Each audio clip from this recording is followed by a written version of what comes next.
Thank you, Aaron, Cora, Sherry, and Nikki for the angelic music. It's just so uplifting. And now we will get into our second half of the program. We will start with a talk by Dana Lynne Andersen on ushering in the emerging age with creativity and consciousness. She's the founder of Awakening Arts Academy, and we look forward to her inspiring talk. That will be followed by yoga asanas with affirmation for inner strength by our dear friend Paul. And then our dear friend Michael will be doing some affirmations for self-healing. And another dear friend, Cora, will be talking about the introductions to education for life with student testimonials. And it's very inspiring. So please stay with us. Then I'll come back and introduce our teacher, mentor, friend, a guide, the worldwide spiritual directors of Ananda, Jyotish and Devi, for their talk and the programs that will follow as we get to the end of our festival. So with that, we will hear from Dana.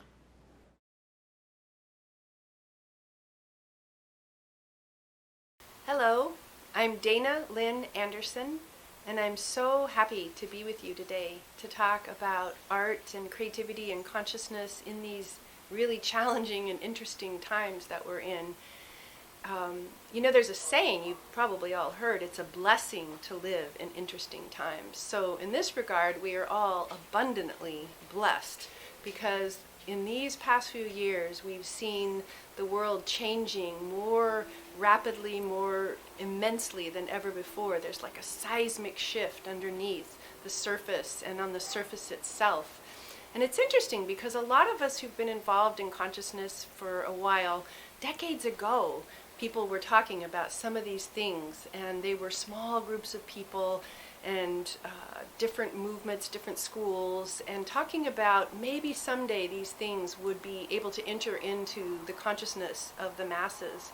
And in such a short period of time, with the breakdown of what would be on the surface, the normal, ordinary reality that we were sort of marching along in the rhythm of, everything changed. And more people are opening up to thinking, hey, maybe that ordinary reality wasn't the solid ground that I thought it was. And so maybe there's another way of being.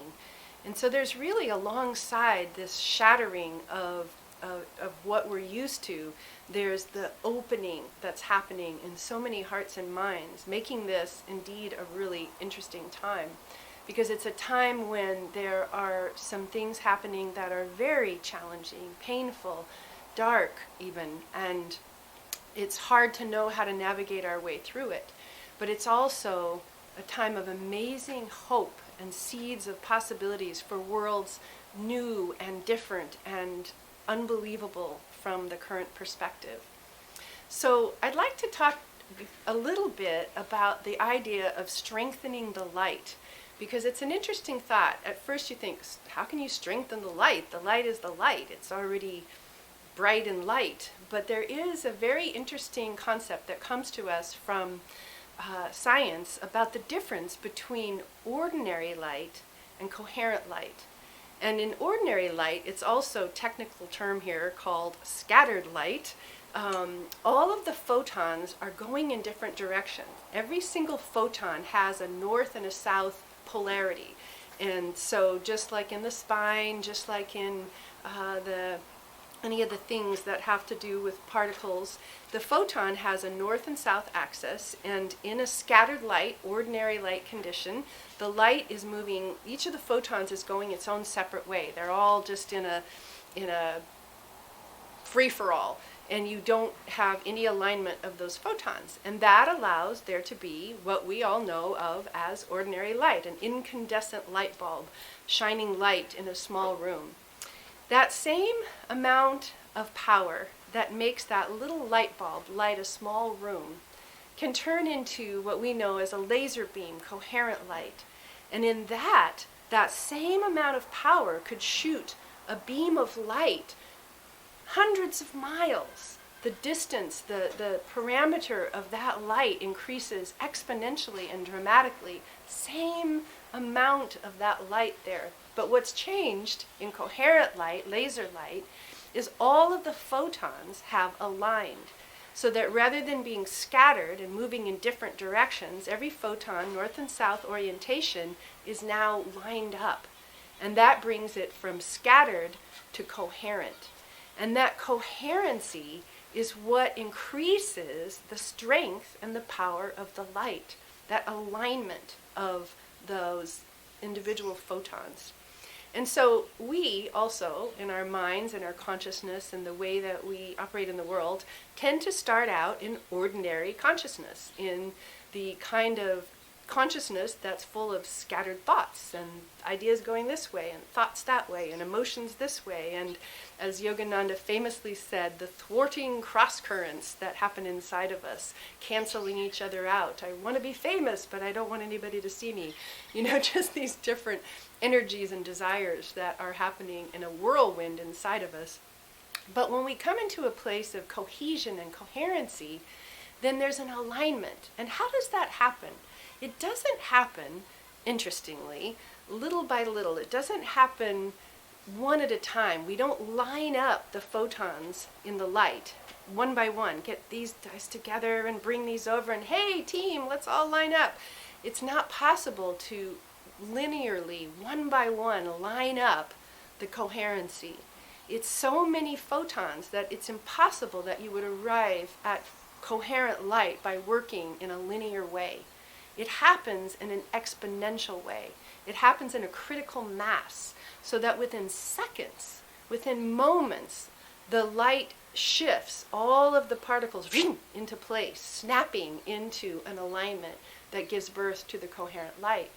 So that's an interesting thing, because in our own lives we often try to put things in order and get our little ducks in the row and use our rational mind to figure out what we're supposed to do. And in these times in particular, this is a strategy that is hopelessly inadequate, because in many ways, in so many different fields, we are facing problems and difficulties and challenges that are simply beyond the capacity of the rational mind to solve. We're out of time for many of the things that we might have been able to solve had we been working on it as a society 20 or 30 years ago, if we'd really gotten behind some of the things that needed to happen decades ago, we would not be out of time. But we're in a strange period in which we're out of linear time. We're out of possibilities to stop the flow of what is occurring in this time. But we're not out of what comes beyond time. And so that alignment that happens in a moment is brought about through magnetism. So an analogy to help see that is to think about what happens with a magnet. And hopefully somewhere in elementary school, you guys all got to experience the magnet, or saw it on the internet or whatever. And you have your little magnet, and you have all these little particles, like iron fillings or whatever. And when the magnet comes near the filling, one by one at first, like for the first couple of seconds, you get like, there's one, there's another one, there's another one, and you get like, and then there's a few more, and then all of a sudden, right, like it's gone from to whop. The sound effects are technical terms. And so all of a sudden you have this massive amount of filings that are brought to the magnet. And it happens in that same principle. It's an exponential shift that happens where all of a sudden, the same thing happening in those filings, the north and south axes of those filings are brought into alignment.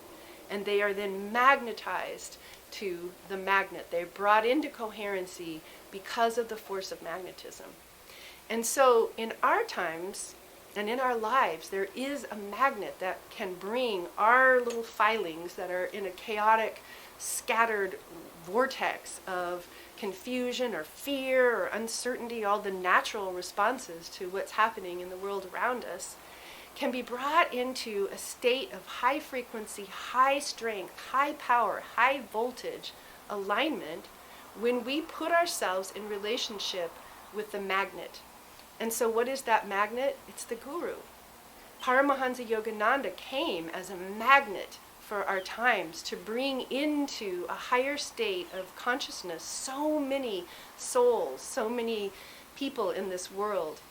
And so even if it's not your guru Yogananda, he is one example and living embodiment of a higher state of consciousness that magnetizes a lower state of consciousness. And so Yogananda is a great magnet. There are also others. And there's a great magnetism that comes to us from higher domains. There are levels of reality. There are many kingdoms in this world. There are many mansions of consciousness.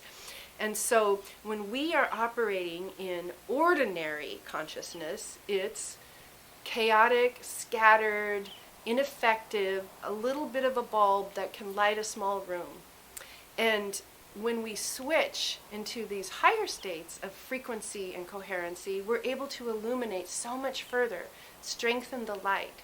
And so what I offer to you is to put yourself in relationship to whatever it is that you consider the magnet of higher consciousness. For me, it's Paramhansa Yogananda and this path of Kriya Yoga.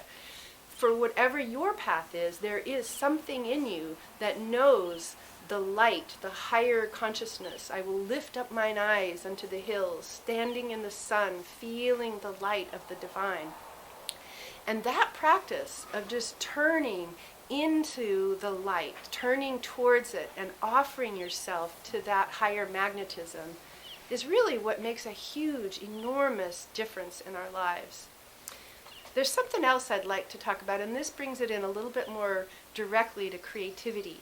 Because in these times, the most important core survival skill that we have is creativity, resilience, creative resilience. There's so many changes, so many things that are happening that it's really not going to go back to normal, and the future from here on out is full of ever-increasing change and reality shifting and not being able to gel into a long-standing form that we can count on.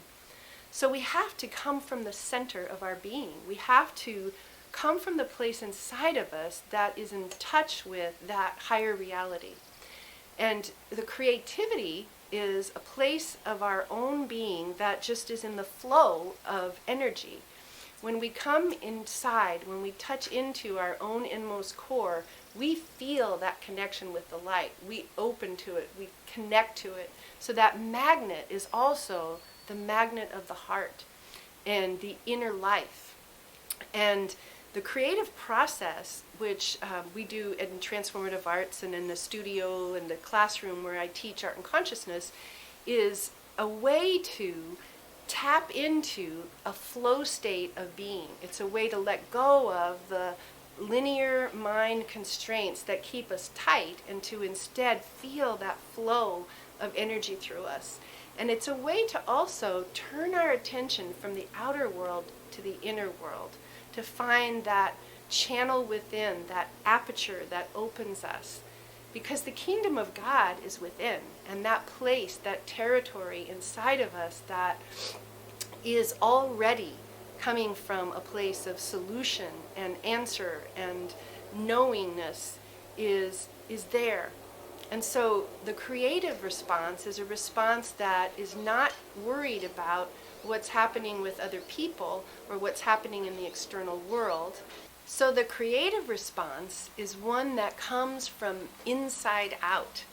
It comes from the very center of our being, and at the center is the intersection between the human and the divine, at the center of each one of us. There was a phrase that Yogananda loved very much. It's actually a very ancient phrase, comes from ancient times, carved on the temples of different places in Greece, and it says, God whose center is everywhere, circumference nowhere.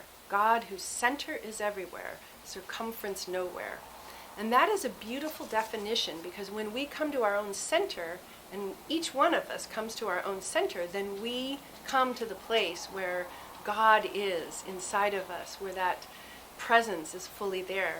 And creativity is actually a way to come to the center. It helps us to let go of the scattered outer thoughts and come into a place of harmony and cohesion and alignment inside.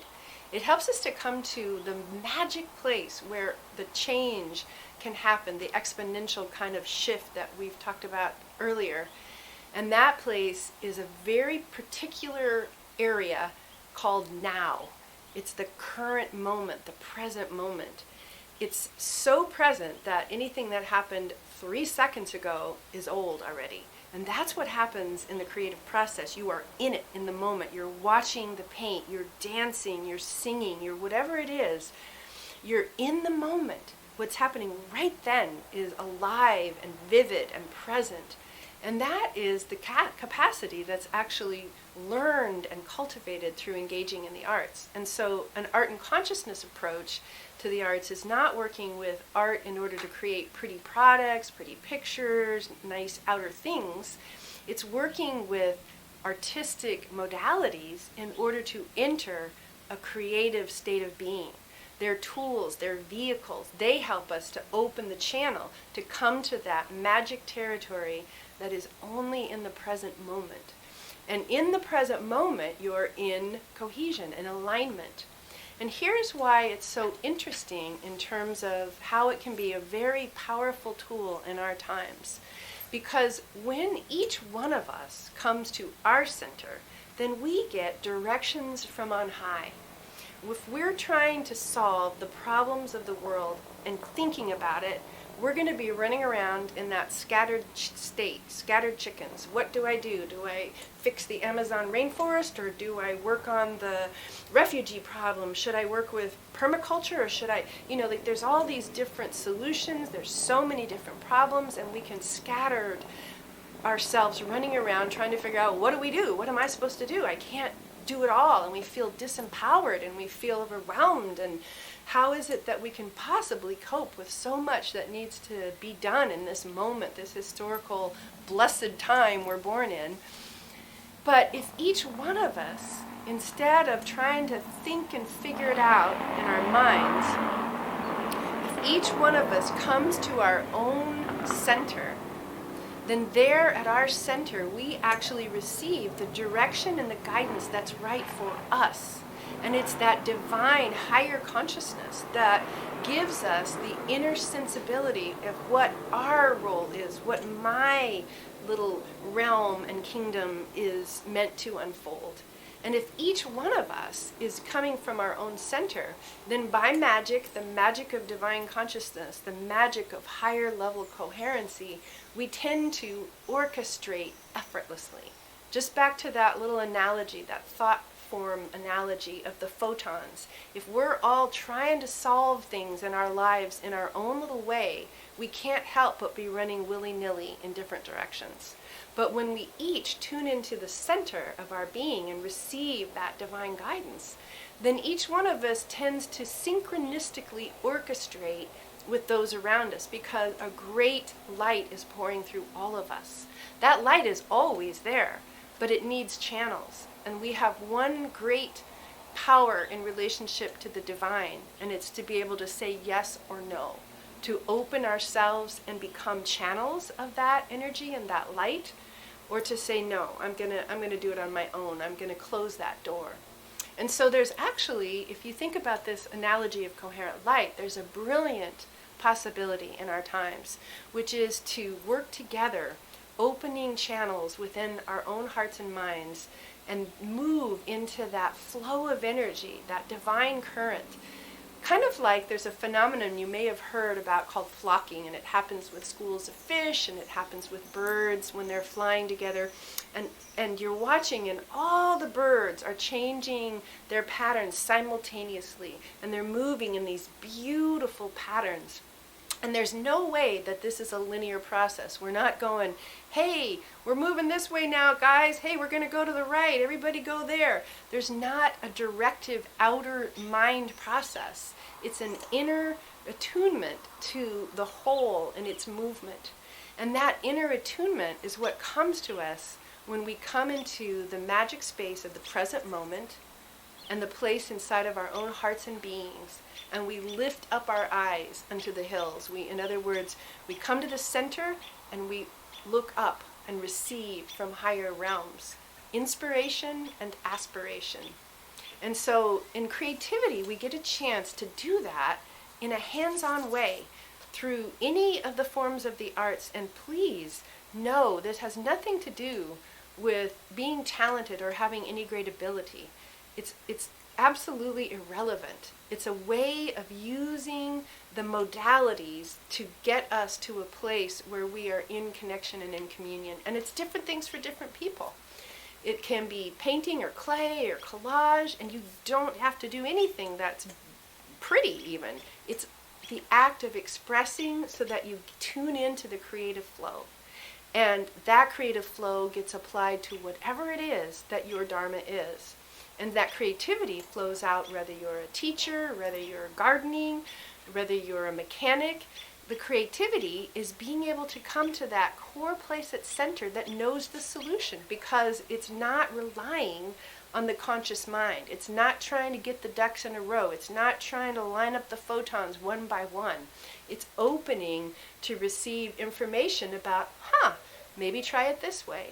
And each moment is a moment that's alive without the burden of how we did it before, how we've always done it, and this is what everybody else thinks. Because that is the way of the past.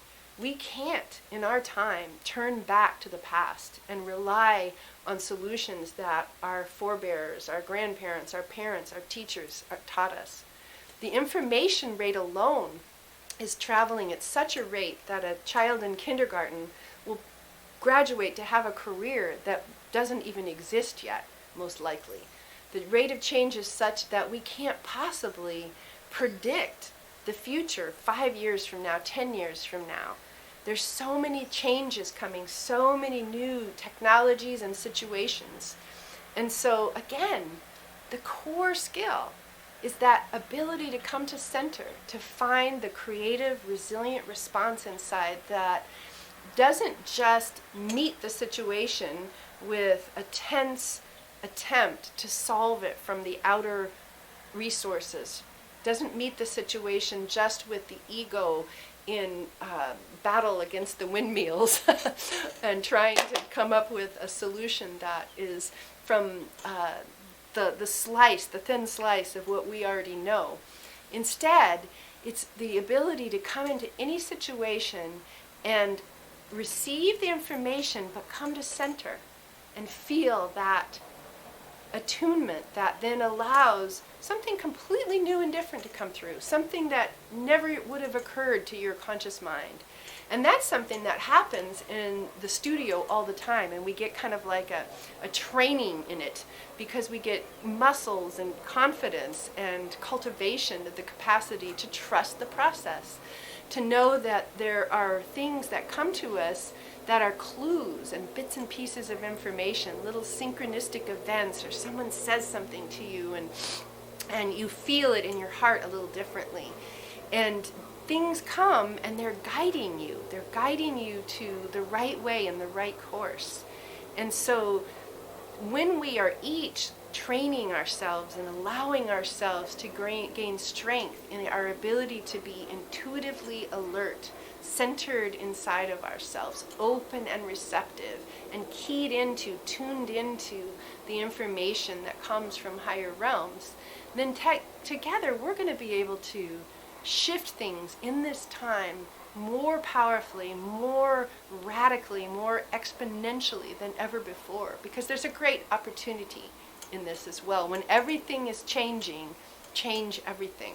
There's a saying that I've heard recently, and it's so beautiful. It's like, when everything is shifting is the perfect time to enter into that slipstream, that flow of energy that's happening around all the particles of given realities.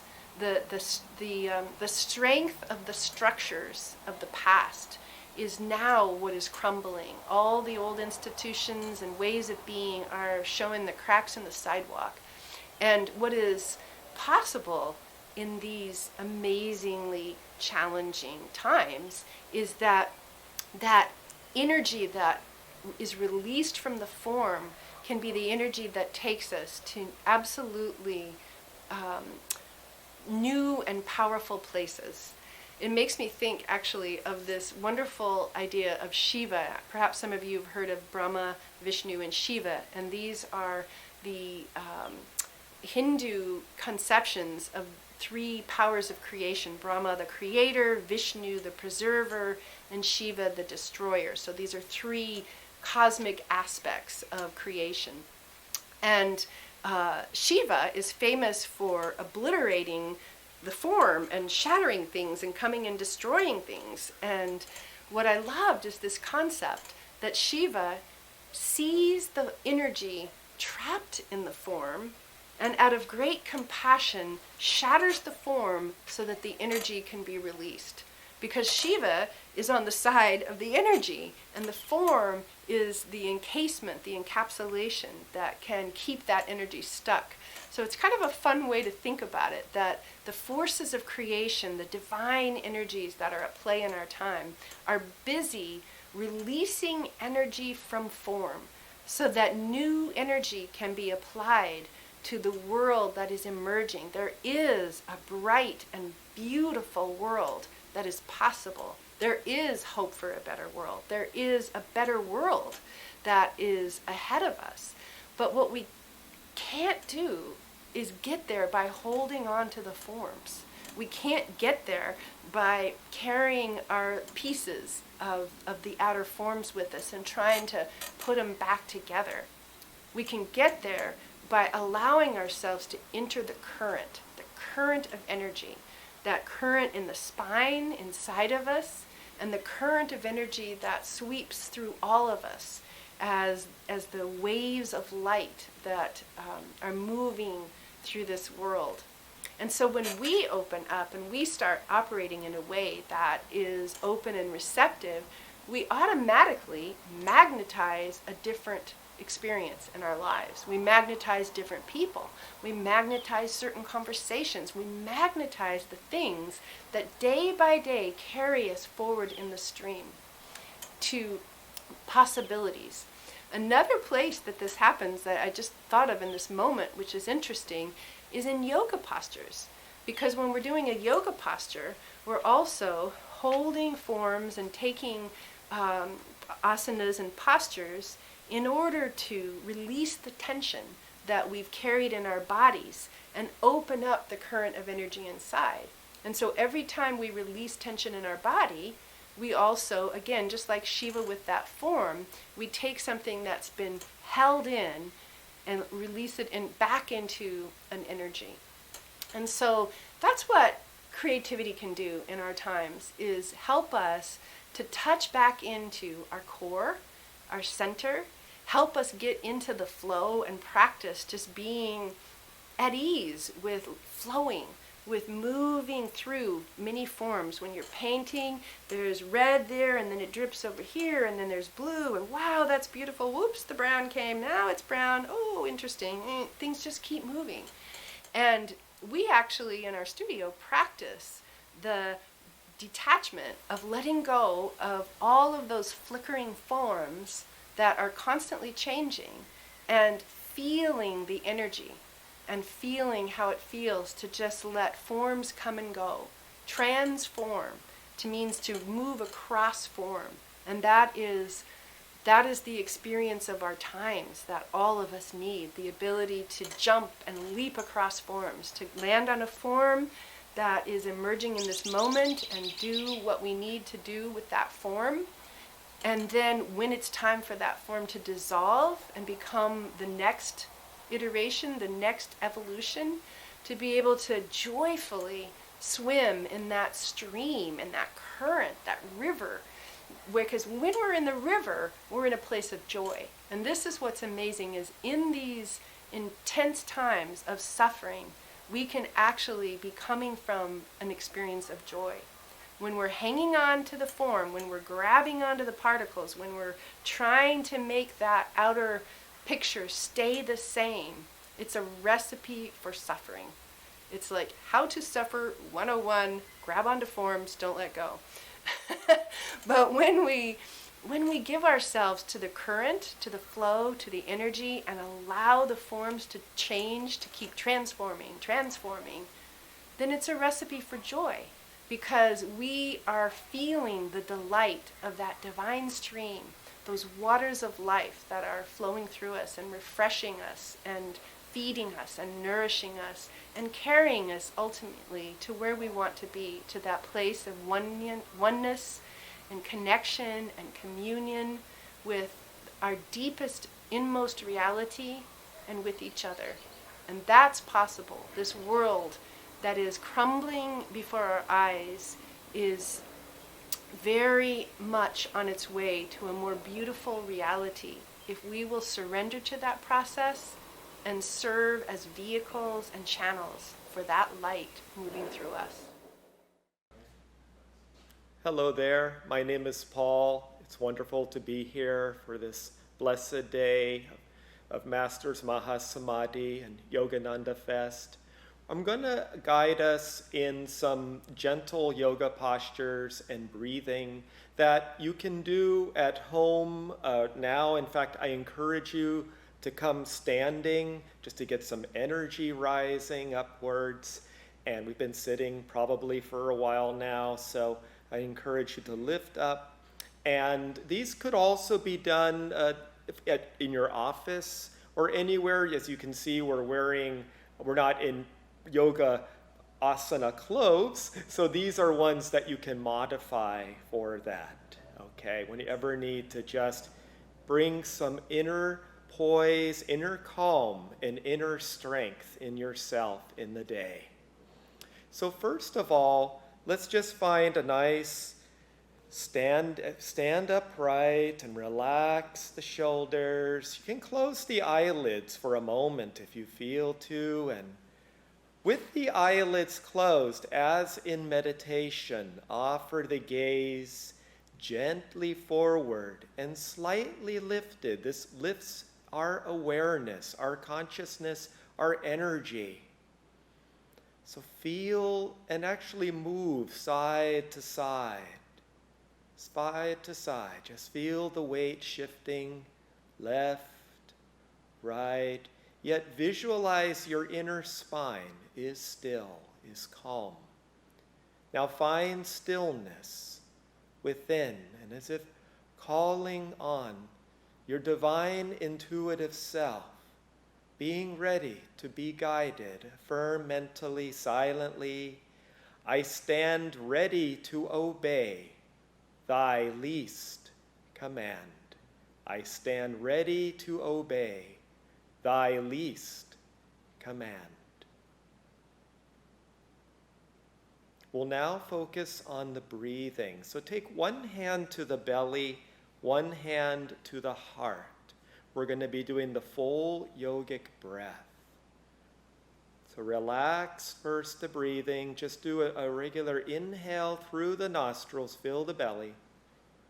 And on the exhale, let the belly recede back like the ocean tide into the sea. Good. Now through the nostrils, inhale, breathe in the belly. Let the breath travel up into the rib cage and exhale out the rib cage area and the belly. Again, through the nostrils, inhale, breathe in the belly, the ribs and the heart. Feel the collarbones expanding, the heart energy opening, and exhale out the heart, the ribs, and the belly.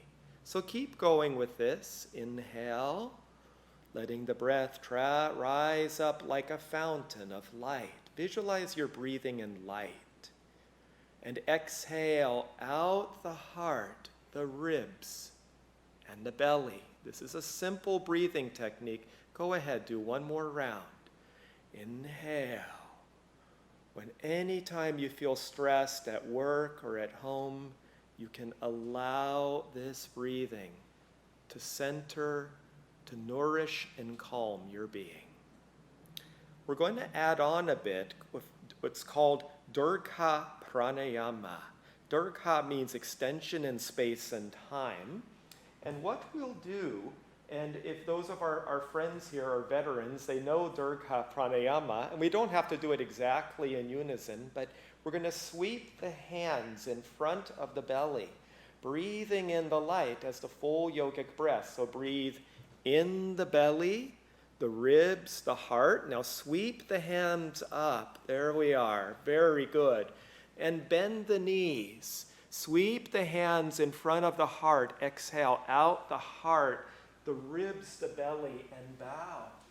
And feel like this waterfall of light is pouring through you as you bow. Sweep the hands in front of the belly and breathe in the belly, the ribs, the heart. Beautiful. So we're opening like these fountains of joy. And bow forward, exhale again, out the heart, the ribs, and the belly. So go ahead, do one more round. Feel the life force. Once you have the flow, if you feel to, if you haven't already, close the eyelids. Go deep within. One more. We'll bow, coming forward and down. Exhale, out the heart, the ribs, the belly. Just take a pause for a moment. Release the back of the brain, medulla oblongata, and sweep the hands up one more time.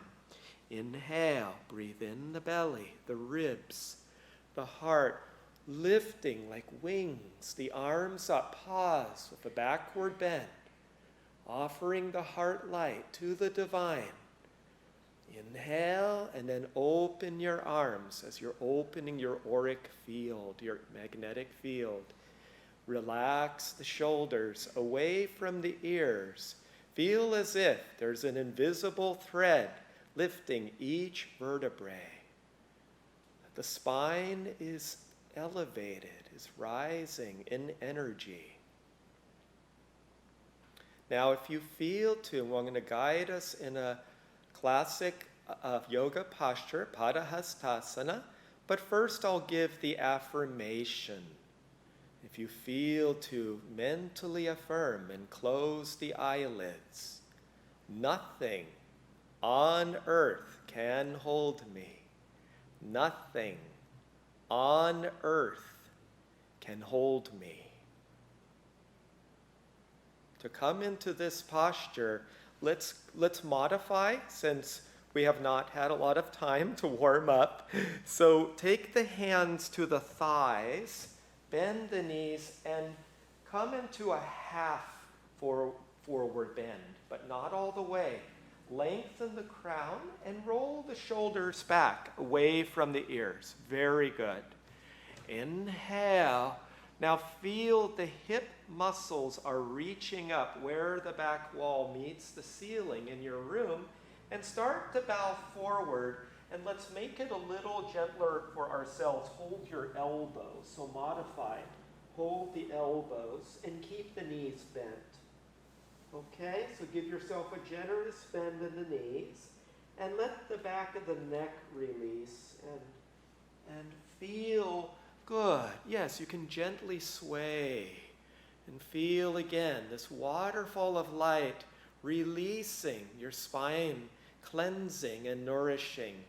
If you're feeling more bendy and open, you can relax the hands to the mat, but don't, or the floor, or the carpet, but otherwise feel free to hold the elbows.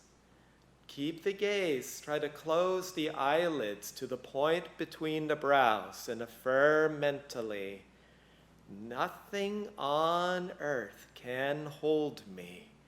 Nothing on earth can hold me.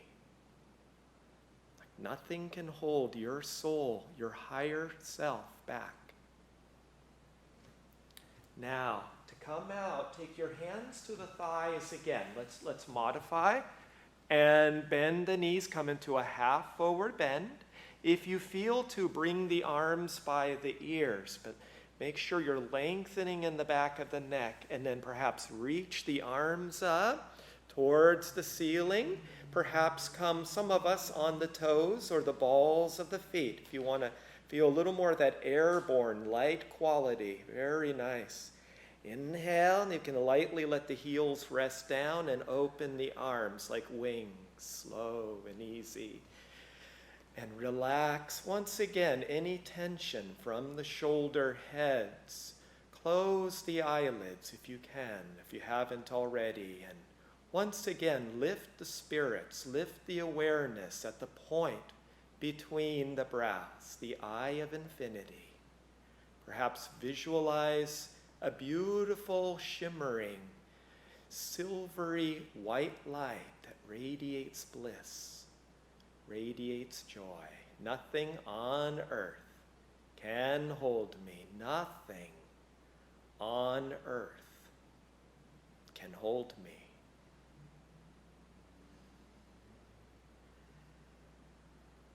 We'll do another posture. For this one, we're going to bring the feet closer together. Artha Chandrasana. Perhaps the feet come together. If it feels a little awkward on the knees, you can always have the knees a little wide, the feet a little wider apart. Okay, so let's sweep the arms up gently, smoothly, consciously. Hook the thumbs. Perhaps come on the balls of the feet or the toes. Inhale, lifting the front ribs, letting them tuck in. Inhale through the nostrils. Now let the heels perhaps come lightly back, but not too heavy. And stretch up and over to the left side. Very good. And so we're gonna, if it helps, you can bend the left knee a little bit or not. Relax. If for any reason this is too much, you can always bend your elbows more or even take the palms in Namaste Mudra at the heart. Now close the eyelids again if you feel to.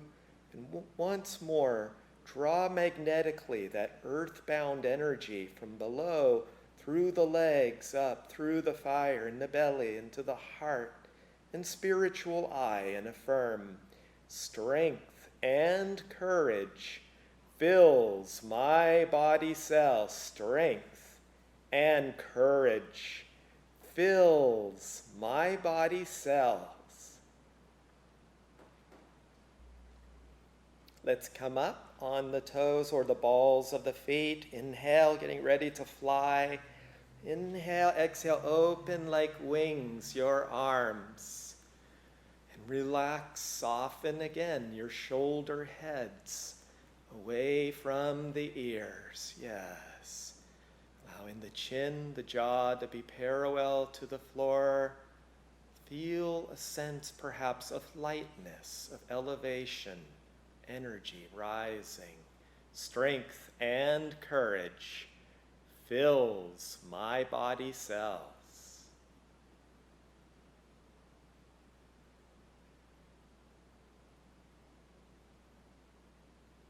And now let's do the other side. Try to let each movement, each breath come from the center within you. From the center everywhere, circumference nowhere, the divine awareness. Inhale, slowly lift the arms up. Hook, you can come on the toes maybe, or balls of the feet. Hook the thumbs, then see if you can hook them the less familiar way. Inhale, and gently stretch up and over to the right side. Feel that. And the heels can come down gently, but again, not too hard. Keep them light. Feel the whole body is like a crescent moon, or like a crescent wave, a dance of prana, life force, joy, strength and courage fills my body cells. Strength and courage fills my body cells.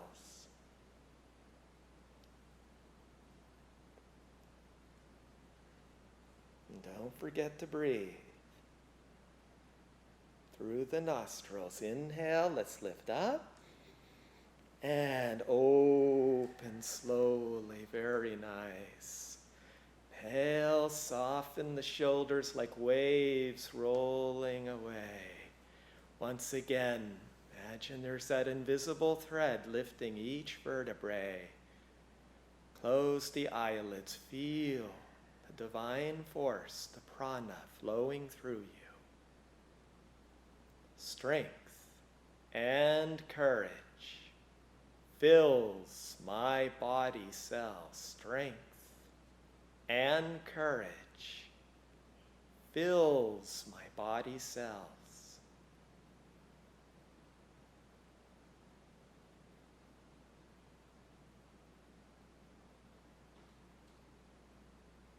We'll do one more standing posture. Okay, so once again, gently move the spine side to side, like a tree, like a palm tree, gently moving side to side in a balmy breeze.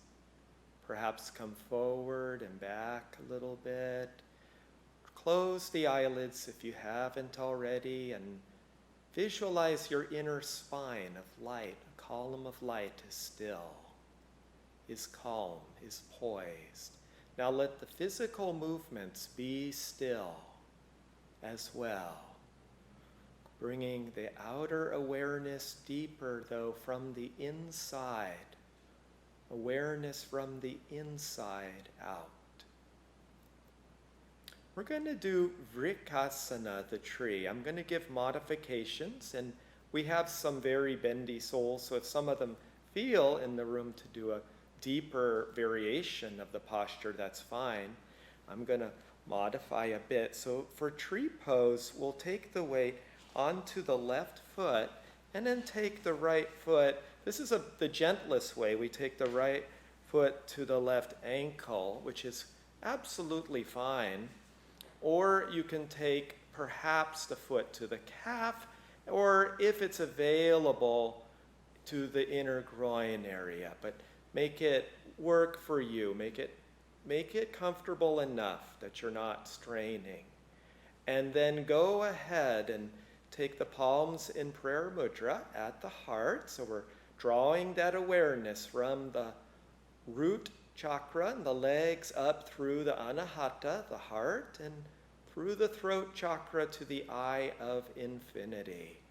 Now lift the arms up if you feel to slowly, like tree branches, palms together above the crown.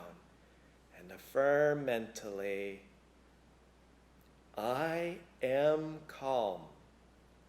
I am poised. I am calm. I am poised.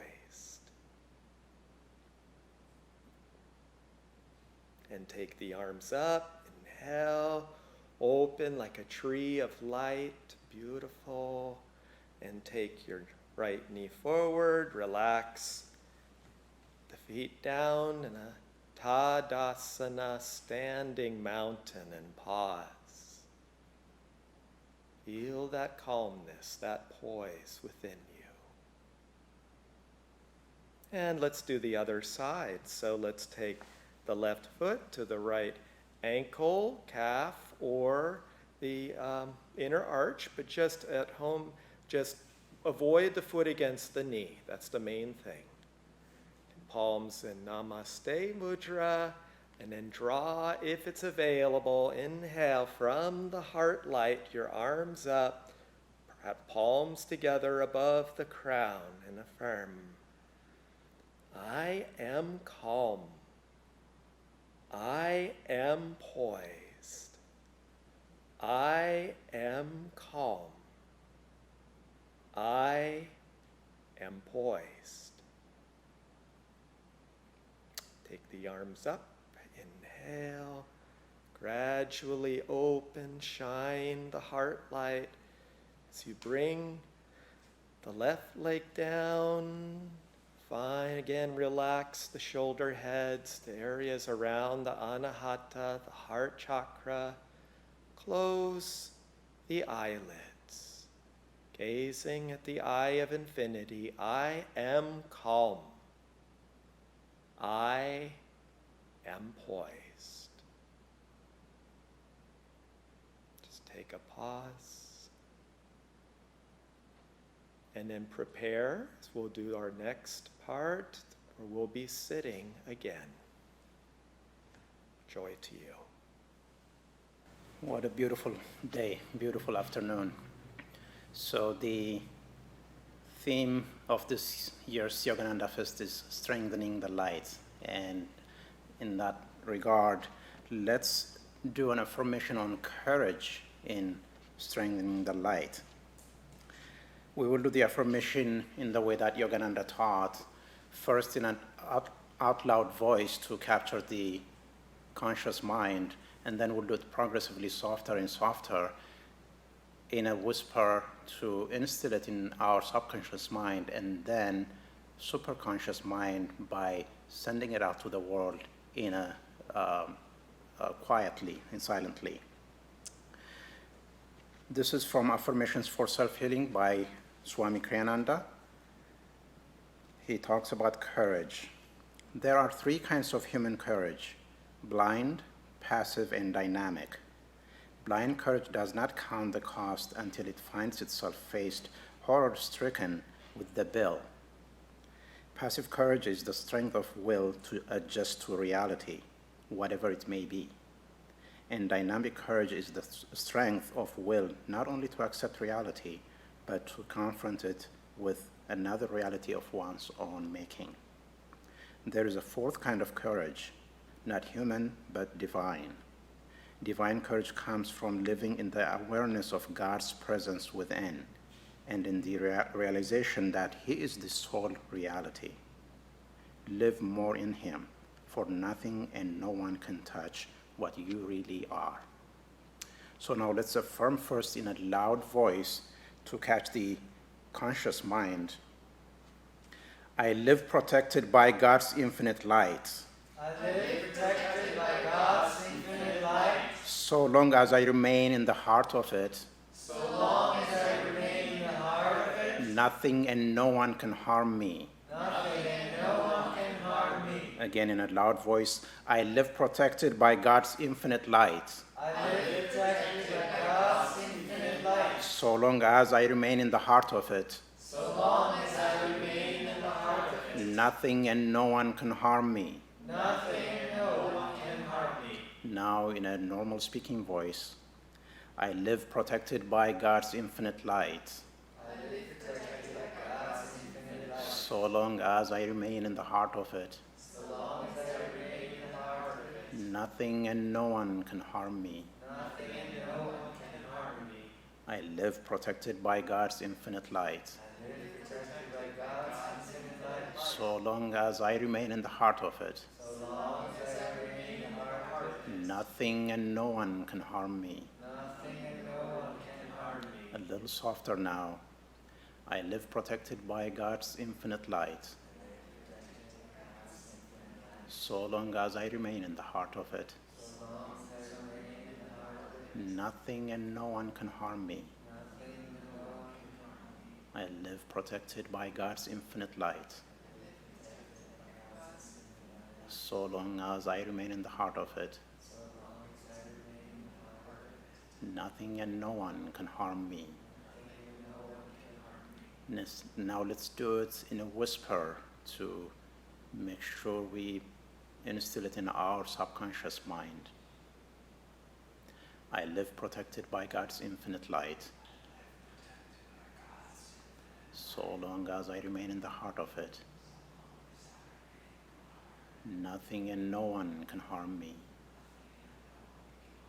Again in a whisper, I live protected by God's infinite light.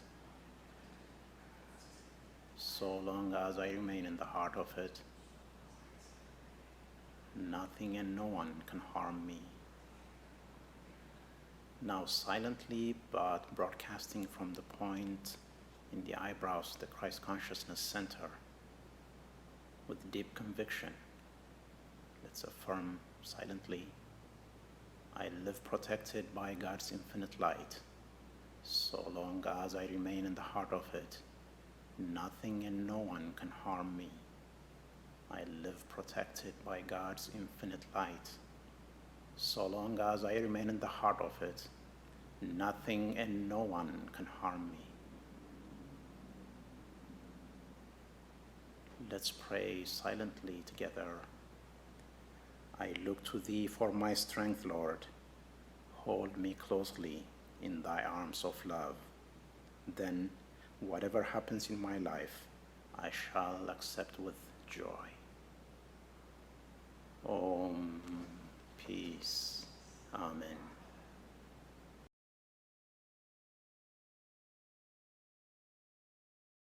Within this theme of hope for a better world, we are going to share about education. Paramhansa Yogananda, in his autobiography, wrote, "The idea of an all-sided education for youth had always been in my heart, and I determined to found a school where young boys could develop the full stature of manhood." And in 1917, he founded the first How to Live school in Ranchi, India. And inspired by his example and his teachings, his disciple Swami Kriyananda founded a system of education called Education for Life. And over the past 40 years, many hundreds of students have been trained with this system, and all the Education for Life schools around the world are a testament of the success of this system, of this education. And in Education for Life, joy and learning, joy and academic excellence, they go hand by hand. And material goals we know are necessary, but there are more intangible and subtle goals that need to be considered.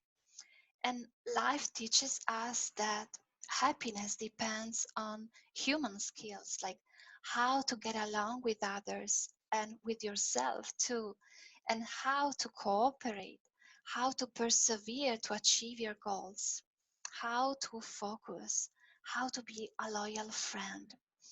And so education is like an adventure where we can really develop all the facets of ourselves, our true potential, and develop harmoniously all the tools of our being, like our body, our feeling, our will, and our intellect.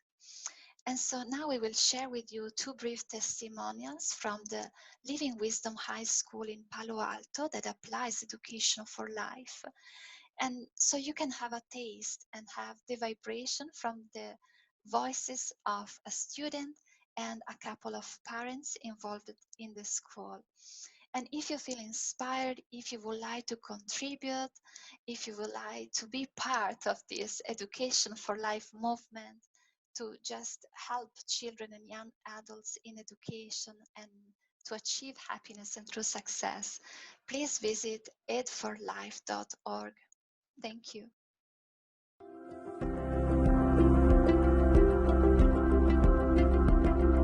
So when I first came to Living Wisdom High School, I was very, very unsure. Even the idea of going to Living Wisdom High School was very far out of my comfort zone. I attended a pretty traditional learning style, read the textbook, take notes, watch a PowerPoint presentation, take a test at private school before. And I mean, I personally thought that, I would simply go the same way everyone else in my class did to similar high schools, etc. But then Mom found out that apparently, there's the School of Happiness, you should go. I was very skeptical. Really? A place that teaches happiness and meditation? That doesn't really sound like a high school. Even when I came, I was openly skeptical because, to be honest, yoga in the morning sounded something slightly absurd to me, and I, for a while, simply couldn't comprehend it. But the thing is, and I honestly can't believe I'm saying this, old me would definitely not have believed that I'm saying this, it works. The meditation, the surprisingly slightly neo-traditional, but their activities, the whole friendship thing, it actually works. I'm saying this as someone who just really was like, oh dear God, yeah, this is very interesting, but I really don't know how this works. Person, it's nice. It's nice going to class and knowing that history won't just be memorizing dates. It will also be figuring out how people tie into future things, cause and effect, and also learning about just more specialized topics, because if you're curious, why not? It's nice learning the concepts for math instead of memorizing countless formulas and realizing on the day of the test, oh dear God, I think I've forgotten them all. It's nice, just nice. Things seem so much less stressful when you realize that A, the teachers are people too, and B, they do not exist for the sole purpose of giving you mountains of homework that you will never completely understand but will not be able to ask questions about. So yeah, personally, I guess I liked it. It's allowed me to sort of figure out what I want to do, and also just the moving at your own pace thing that Krishav mentioned is very real and helps surprisingly a lot. Hello, how are you? I'm Jack and this is Esther. We're Joseph's parents, and we've been in Living Wisdom for a long time. My learning about education, Joseph was our oldest, and I spent a long time trying to find the right school. And I visited a bunch of different schools, being that education is my area. And I studied schools, I interviewed people, I shadowed, I looked, and then I came across this jewel of a school, Living Wisdom School itself, and in Palo Alto, and I couldn't believe it. I really couldn't believe that such a school existed. I had never seen anything like that. I'd never studied a school like this. And Joseph went in there his first year with Shama as his teacher, and it was fantastic. I couldn't believe that I could leave my child, the precious thing I had in my life, leave him there and feel totally confident that he was going to be loved, supported, he was going to grow and be nurtured and so forth. And I've had that feeling all the way through, even now as a high school student. I know that I'm leaving him in good hands, that he's going to be challenged with a rigorous curriculum, that he's going to be add meaning to his life. As somebody who's got nearly 30 years in working in the public sector, private and non-governmental, some of the things that I look for and that we need in the workforce are people that can think critically, people with empathy, people that understand the needs of others, that know how to work with other people, and that can deal with adversity, whether it's changing jobs, whether it's dealing with, a population of folks that are very challenged, like the homeless or people living in violence and abuse. So you need a lot of skills to have a very good career, to stay in a job. And I feel those are some of the benefits that we've acquired, that I think my kids have picked up at Living Wisdom: the ability to know yourself, to be loved and appreciated for all the differences, for all the things that you are, to have the chance to explore, figuring out who you are, what you love, what's your passion. All the steps, all the activities, all the outings sort of led up to that. I was thinking about resource allocation, because we all know right now the economy's not great, and it's going to get worse. In the world of work, organizations, businesses are also dealing with really limited resources. And I think of a camping trip that we took to Malakoff Diggins, and it felt like we were kind of running out of food at one point. We spent about 3 days there, and we had to really keep an eye, and the kids cooked the food, they did the dishes, and it was a really interesting experience, because we sort of had to deal with, okay, we've got to be here 3 days. How long are we going to make these potatoes and eggs last, So there was I look back over the 9 years that we've been with Living Wisdom and realized all those activities have such relevance for helping our children survive and thrive in the real world. So there is not a price you can put on that. And if you're looking at Living Wisdom as an option, I can just say you have to look at the total educational experience, and how do you raise children who never want to stop learning? Because that's really the way to advance in a career, to always be learning and to always love that practice, and think of others. We're solving problems that are affecting our world, and we need thinkers like the students that come through Living Wisdom. Oh, thank you, Cora, Jack, Esther, and Emma for that very inspiring discourse on EFL. That's in Palo Alto, which is also Silicon Valley. And as I was listening, I was thinking, wouldn't it be nice to have companies that have like a chief happiness officer, or a chief loyalty officer, right? Maybe we'll have PhD in, happiness one day in some university and measure gross domestic happiness and not just GDP. So, well, if Master has his will through us, we'll get there one day. So now we will move on to the last 45 minutes, of our program. And we'll start with a talk by Jyotishindevi on hope for a better world. It is my distinct honor and pleasure to welcome Jyotishindevi to give us insight and their wisdom on hoping for a better world. We need that a lot. We know in these difficult times, hope is something that carries us through. It basically keeps the life, the prana, flowing through us. After we hear from Jyotishindevi, we will join, all of us, please join us in a peace and harmony prayer. We'll pray for the world together. And then all of us will sing to awake in the light. And then we'll eventually end with a slideshow from the previous Yogananda Fests, and also show our gratitude to everybody that helped put this program together.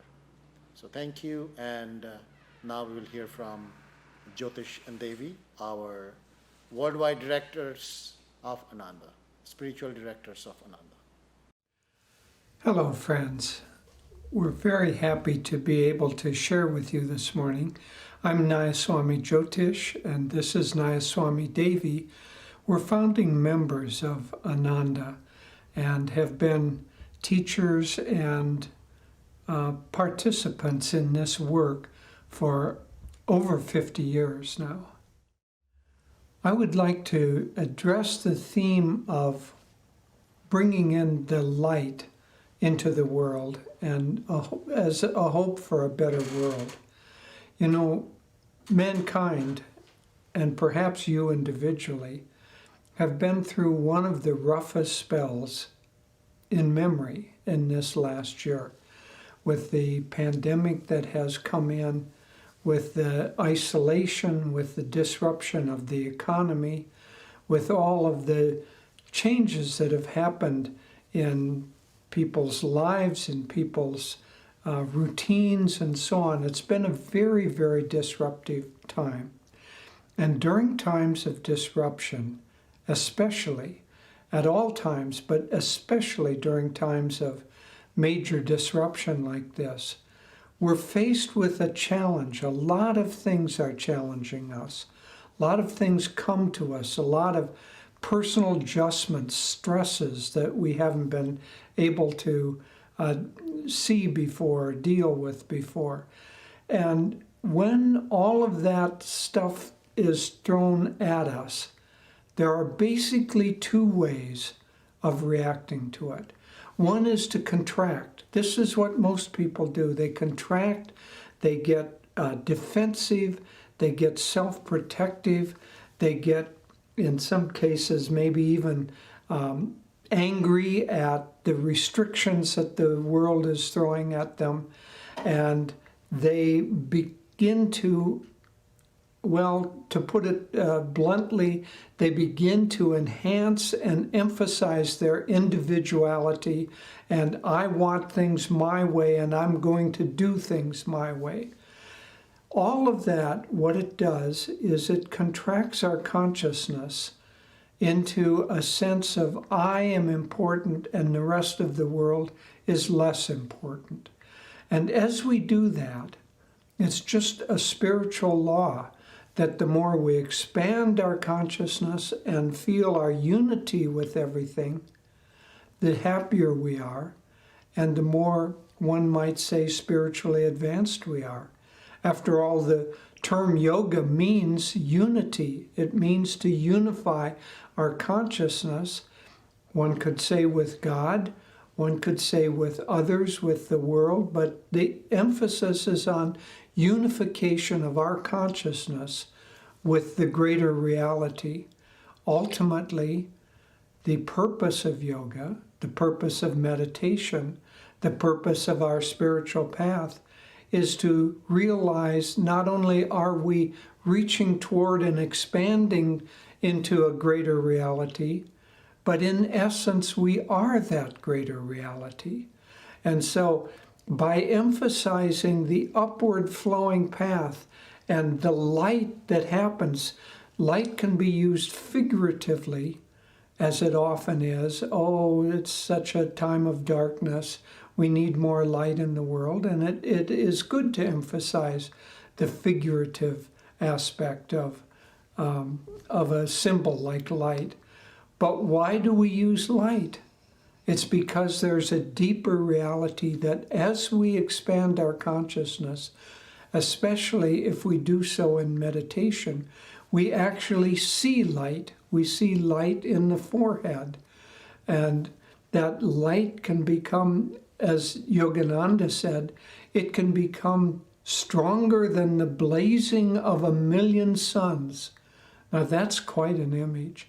He said it doesn't hurt the eyes because it isn't something that is exterior to us. It's inside, but that light within us has enormous potential. And so for us to emphasize the light and to, first of all, seek it within ourselves and try to find it so that we become enlightened individuals. And if we're enlightened individuals, our actions will be enlightened. We will be in harmony with other people. We'll be in harmony with the laws of the universe. And we will just naturally fall into a flow of expansive, compassionate, friendly, kind energy that unites us with other people, unites us with all of everything in life, all the nature, the animals, the planet. There are so many problems, and all of these problems that we face today come from the emphasis of individual, I am more important than everything else. And that's what we really have to get away from. Now, laws aren't going to do that for us. We've seen that. We can make a law, for instance, there have been many laws in this country in this last year trying to protect the population. The laws saying you have to wear masks, you have to social distance, you have to do this, you have to do that. And unless people want to do that, they simply find a way around it, or they ignore it, or they get angry, or riots break out and fights break out because they want to emphasize my individual rights and I don't care about others. And as that happens, and I'm not talking here only about the pandemic, it happens in the way that we treat the environment, in the way that we treat others of different races or of different religious persuasions or of different national backgrounds. All of that separation creates darkness, and that darkness and separation and individual, one might say, refusal to expand our consciousness, that is the root cause of all of the problems that we are facing today. And so the hope for a better world relies on us expanding our consciousness. It can't be done, as I said, about laws, but other aspects too. You can't have a hope for a better world by relying on the government to fix this problem or to do that. You can't have a hope for a better world by being angry at the actions of others. You can't have hope without having hope. And hope implies your own. Hope isn't something exterior to you. It is an attitude. It is an internal process. So the change that we want to see in the world has to start with us. It has to start with our attitudes. It has to start with our sense of how we're going to behave. So how do we get there? That's the real question. How do we make those internal changes? Well, Devi and I have practiced meditation along with thousands and thousands of others. And we've practiced meditation our whole adult life. Meditation is the single best thing that we can do.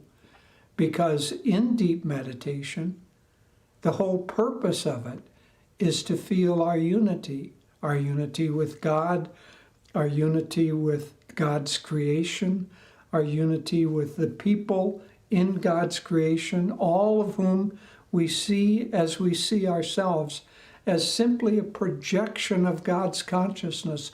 We're all united in this. We're all one. We are all brothers and sisters of our one common Father. And if we would simply begin to treat each other that way, that enlightened attitude and the enlightened actions that spring from it will bring not only hope for a better world, but it will bring a better world. And by practicing first for ourselves, uplifting our consciousness, seeing things in a positive way. Everything that's presented to us, we can see it as a positive element in our lives or a negative element in our lives. Now, I'm not saying that everything's going to be easy. Things are often very hard, but we can see difficult times as coming to us for our own growth, for our own expansion, trying to nudge us out of this self-made ruts that we're in, of thinking, of feeling, of actions, and get us to change and expand. So those hard times come because we won't willingly move out of our old patterns. You've probably heard and know about the law of karma. Whatever we put out is going to come out back to us. If we put out anger, we'll get angry responses back. Swami Kriyananda, our lifelong teacher, used a beautiful image that, let's say that we have had a long period of time where we have reacted angrily to things, and we've put out that anger into the universe, and the echo of that is going to return to us in the form of anger. And so if we're still acting in an angry way, we're still moving in that direction, then that echo is going to come back, and we're going to smack into each other, and whatever happens is going to be amplified. But if we change our direction, and now we have sent out, first we're moving in this direction angry, we've sent out that echo, but now it's coming back, but we've changed our direction. Now it comes back, and maybe somebody just gets a little upset with us instead of starts screaming with us and fires us from our job. See, the law of karma always works in such a way that it's trying to help us improve, help us move in a certain direction. So all of this is to say that these difficult times are of great, great value. In fact, this past year may be the most important year spiritually of your whole life, because the changes that you've been forced to make, if you've made them in the right direction, will be much greater when we're quite ill and we realize that we have a chronic illness. Sometimes that forces us to make changes in diet or exercise or some kind of a health benefit. And so we should take hard times as something that is trying to teach us a lesson. And these hard times of this period that we have been going through is exactly that. It's been trying to teach us a lesson. And if we will accept that lesson, if we will expand our consciousness, then we will find ourselves to be happier, more fulfilled individuals.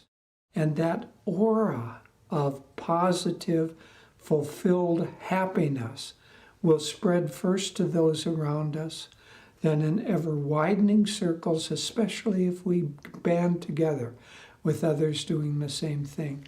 There will be ever-widening circles until this light will spread out and it will actually change the world that we live in. So please, I urge you, friends, if you don't already meditate, take up the practice. If you don't already reach out to others, begin to reach out to others. Do all of those things. It's so simple. Jesus said it so simply. He said, do unto others that which you would have them do unto you. If you can do that, you will indeed bring hope for a better world and great light into this world. Hello, friends. We're so glad we could be a part of the Yogananda Fest for Los Angeles. For the past number of years, we've been able to come in person, but this year we'll just be visiting you remotely. But we are still happy to be with our many new friends and old friends in part of Ananda, Los Angeles. So the Yogananda Fest this year is also tied with Paramhansa Yogananda's Mahasamadhi on March 7th, when he left this world, 1952 it was, at the Biltmore Hotel. And what he brought to the world is a message that becomes more and more relevant as time goes by.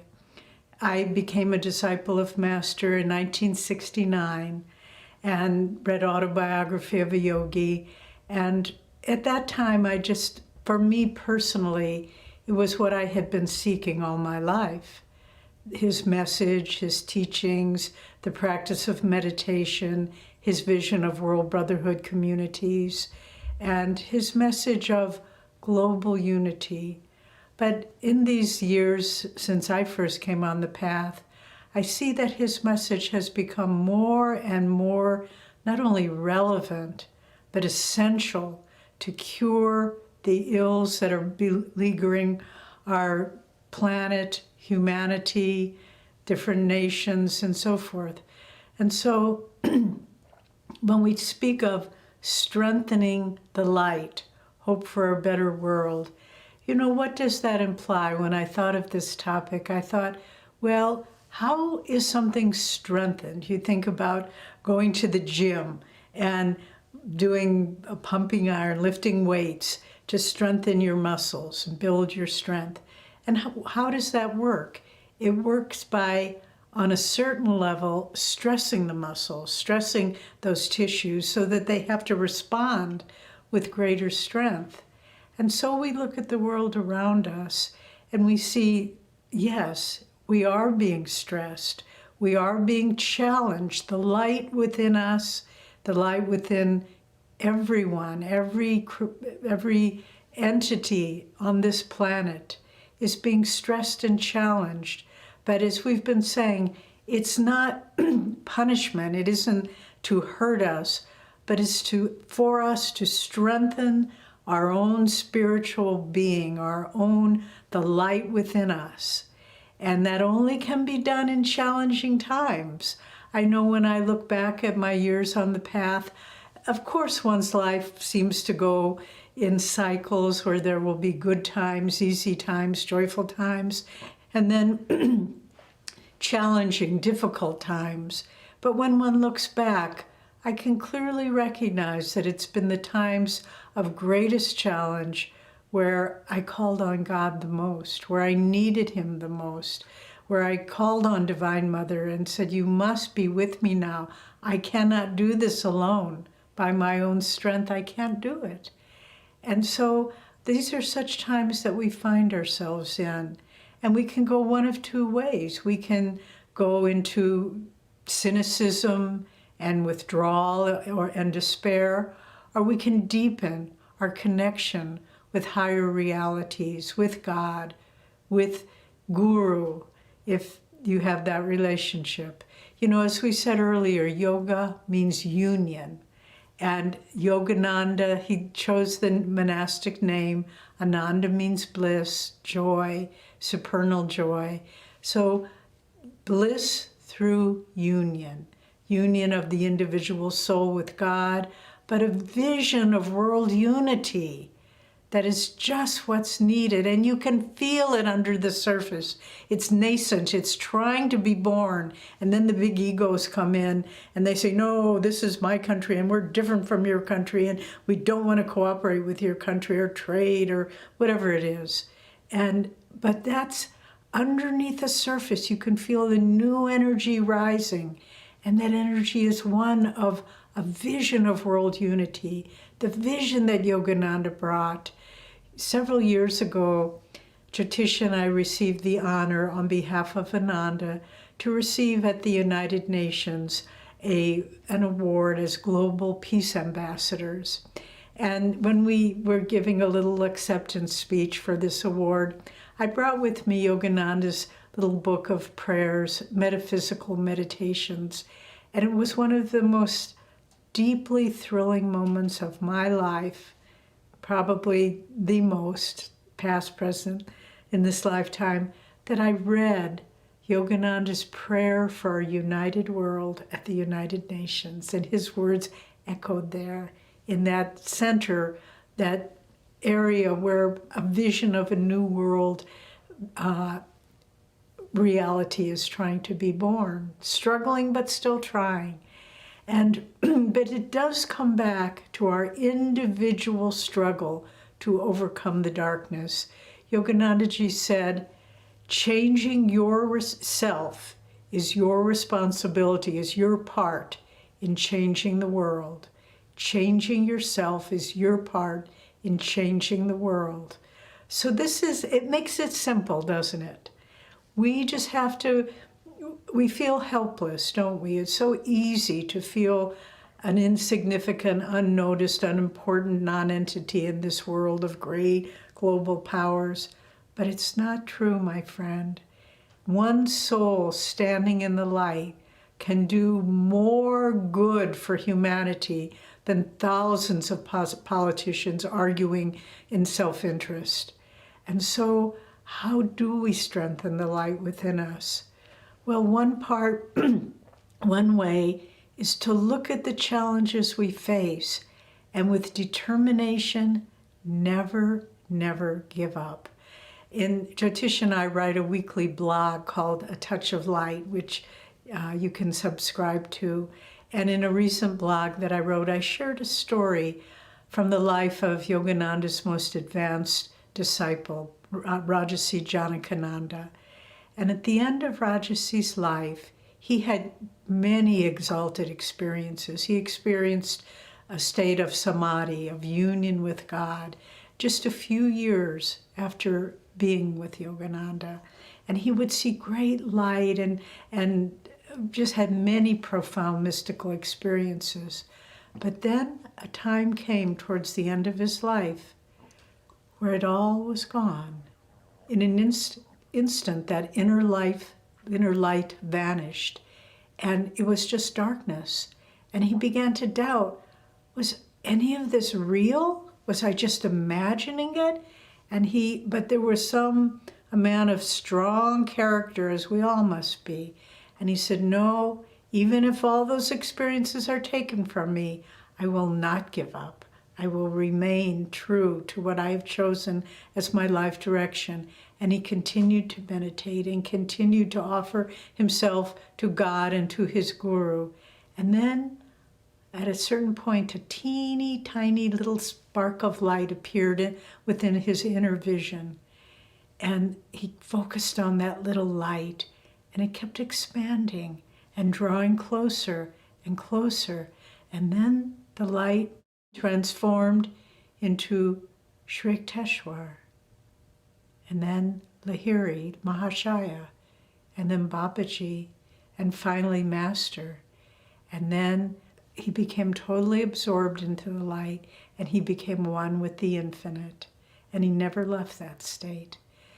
So this is an exalted experience, but it's also a lesson for all of us, because when we doubt what we know to be true, what we have experienced, when we listen to the world and say, oh, hope isn't possible, a better world isn't possible, if we listen to those voices, we diminish the most important thing that we have, and that's the spark of the divine within us. But if we say, maybe I don't experience it, maybe I don't see the light, maybe I don't feel God's presence, but nonetheless, I will continue. That's the key, my friends. Determination, dedication, devotion, that's what transforms us in the end. And that's what strengthens the light within us. And as each one of us strengthen that light within us, then the world begins to transform. And we begin to see this better world that we know is possible, a world of unity and acceptance of people of all races, all religions, all creeds, all nationalities, because we are all one. The differences are only superficial. But in truth, the more we experience the reality of our own being, that divine light that shines within us, the more we see it in everyone, and the more we know that that is the only reality. Yogananda used to look at his disciples, lovingly blessing them, and he would say, if you only knew how beautiful you are, I see you all as beings of light.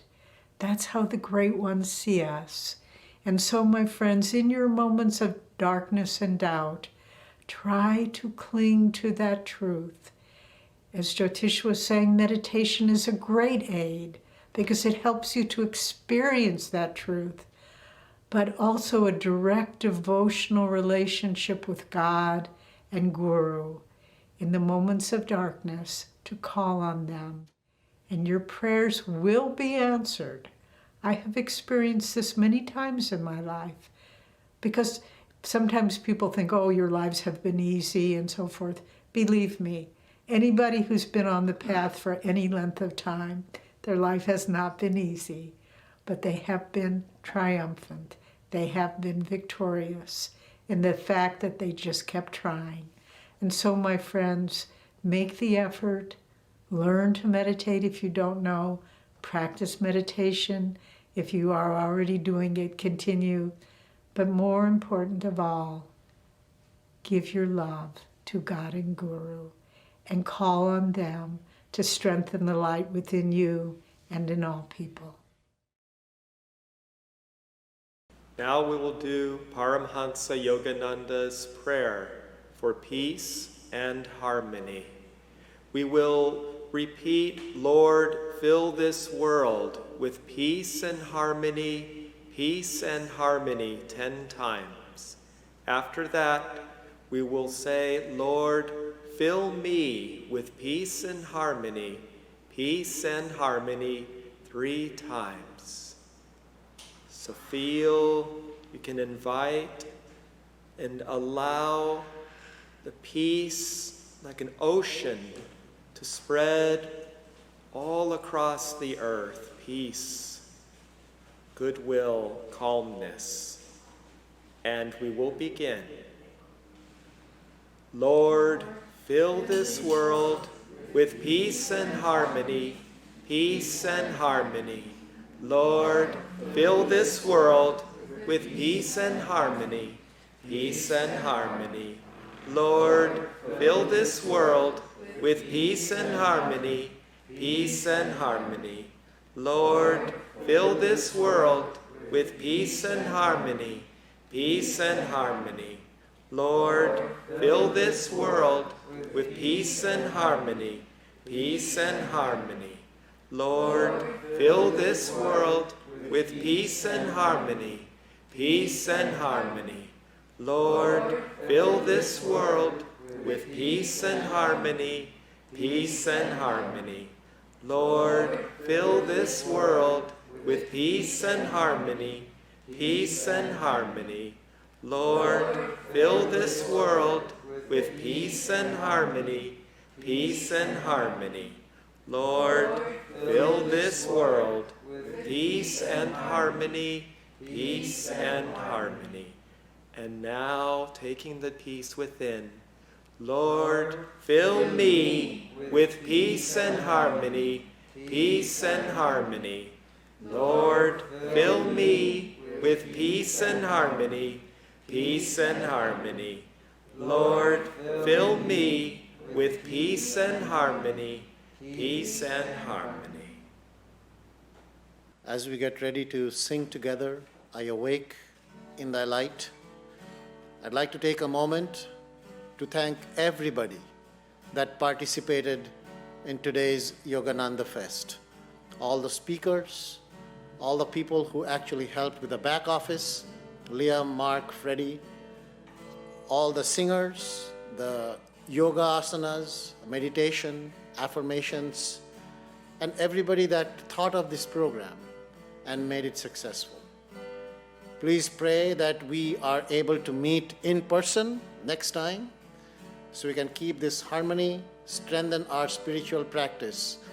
And when we are together next year, this time, hopefully everybody is vaccinated and we are past the COVID pandemic, that we can actually share this happiness and bliss with all of us and with everybody else that we meet. Thank you.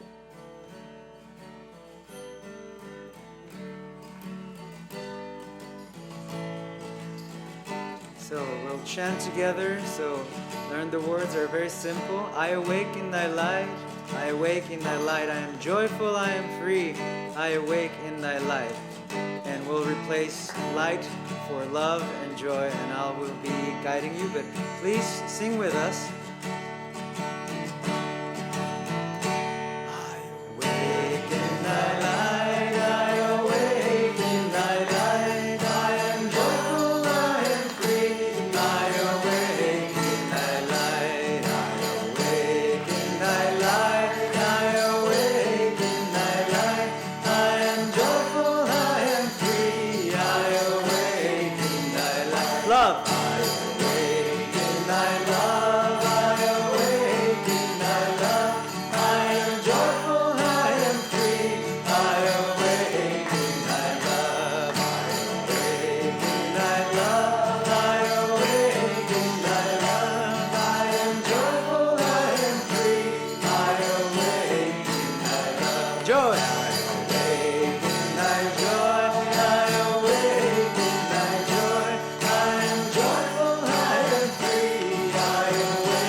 Thank you all for joining us. Now we'll end with a slideshow of pictures from previous Yogananda Fests. God bless you all.